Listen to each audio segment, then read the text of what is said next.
बिहार में सियासी घमासान के बीच एनडीए गठबंधन में सीट बंटवारे का फॉर्मूला लगभग तय माना जा रहा है। सूत्रों के मुताबिक 243 सीटों में से 203 सीटें बीजेपी और जेडीयू आपस में बांटेंगी, जबकि बाकी 40 सीटें सहयोगी दलों के बीच जाएंगी। यानी चिराग पासवान को 24 सीटें, जीतन राम मांझी को 10 सीटें, उपेंद्र कुशवाहा को 6 सीटें मिल सकती हैं। सूत्रों के मुताबिक बिहार विधानसभा चुनाव से पहले महागठबंधन के भीतर सीट बंटवारे को लेकर चली लंबी खींचतान भी अब लगभग खत्म होती दिख रही है। आज शाम इसका ऐलान भी हो सकता है। साथ ही सूत्र कह रहे हैं कि आरजेडी को 130 से 135, कांग्रेस को 55 से 58, वाम दलों को 30 से 32 सीटें मिल सकती हैं। लेकिन वीआईपी प्रमुख मुकेश सहनी अभी भी डिप्टी सीएम पद को लेकर अपनी मांग पर अड़े हुए हैं। आइए कुछ और डिटेल्स लेते हैं। हमारे सहयोगी रजनीश बने हुए हैं वहीं से। रजनीश, क्या मान लिया जाए अब सीट बंटवारे को लेकर ये जो पेच था, ये जो खींचतान थी वो खत्म हो गई और खासकर एनडीए में सीट फॉर्मूले पर बात बन गई है? देखिए, अंदर खाने काफी कुछ चल रहा है। अगर जेडीयू बीजेपी की बीच बात करें अगर एनडीए में, तो उसमें कहीं कोई खींचतान की स्थिति नहीं है। लेकिन समस्या तब उठ खड़ी हुई है जब चिराग पासवान ने अपने रुख जो है वो नर्म नहीं किए।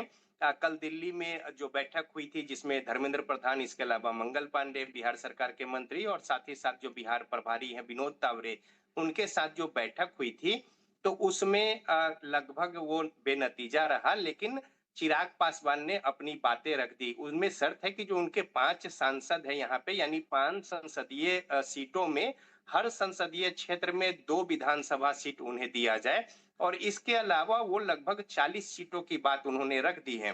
तो ऐसे में अब आज चूंकि शहर बन्नी गए हैं, रामविलास पासवान की आज पुण्यतिथि है, और उस कार्यक्रम से लौटने के बाद एक राउंड बात अभी और होगी, और साथ ही साथ जो घटक दल के तमाम बड़े नेता हैं, वो कहा गया है एनडीए के कि वो पटना में रहें और यहाँ पे बातचीत होनी है।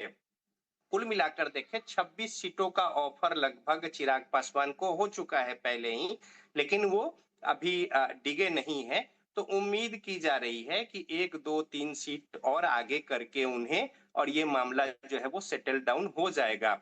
ऐसी परिस्थिति में जो जेडीयू और बीजेपी है, उनको अपनी सीटें 1-2 कम करनी होंगी। और उसी तरीके से जो आंकड़ा है, जो उपेंद्र कुशवाहा की पार्टी है, तो उनको भी चूंकि उनका जो रिन्यू होना है, जो राज्यसभा के सदस्य हैं वो भी, और साथ ही साथ कुछ और दूसरी जो उनकी सुविधा साधन और कुछ बातें हैं, उसके साथ अंदर खाने बातचीत बनी है।